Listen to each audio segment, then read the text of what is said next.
Pour cette histoire de langue, c'est la grande question aujourd'hui du 12-13. Qui, de l'œuf ou de la poule, est arrivé en premier? C'est également l'une des questions existentielles que se pose Poussin Ier.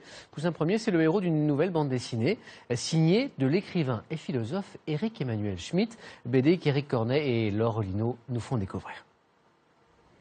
C'est la surprise de cette rentrée littéraire. Une bande dessinée signée d'un auteur certes habitué à squatter les librairies, mais pas au même rayon. Autant le dire tout de suite, Éric-Emmanuel Schmitt ne dessine pas. Comme je sais que je suis nul en dessin, je prends la peine d'expliquer ce qu'il y a dans chaque image au-dessus. Alors il s'est fendu d'un storyboard à l'attention de Jean Ry, le dessinateur, cadre de l'école belge, chargé de mettre en forme les questionnements existentiels de ce Poussin philosophe.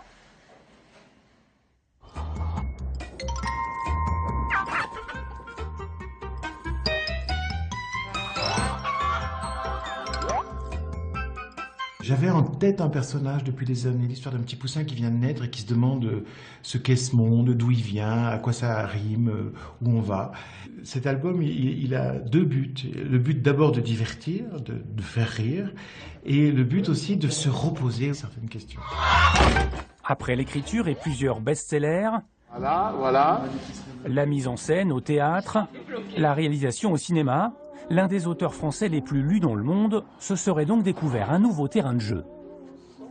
J'aime pas beaucoup le mot touche à tout, parce que ça fait un peu superficiel, c'est comme si on touchait puis pouf, on s'écarte. Je suis un être qui désire savoir et puis qui désire aussi essayer. C'est aussi pour rassasier cette soif permanente que l'écrivain a pris la direction du théâtre Rive Gauche à Paris, il y a 1 an et demi. Elle fait la publicité pour le fauteuil Stana. Ce jour-là, on met au point les décors pour l'une des 2 pièces qu'il propose pour la rentrée. Oui, il paraît que, voilà. J'aime particulièrement la vie de théâtre parce que je suis avec les autres. Voilà. Je sors de la solitude de l'écriture. Alors déjà la BD c'était une façon de sortir de la solitude de l'écriture puisqu'il y a le rapport avec un dessinateur, mais le théâtre ou le cinéma sont enfin des manières de travailler à plusieurs et puis de profiter du talent des autres. Son talent à lui, c'est la BD qui en profite aujourd'hui. Et si Éric-Emmanuel Schmitt était comme son Poussin, avant tout un philosophe?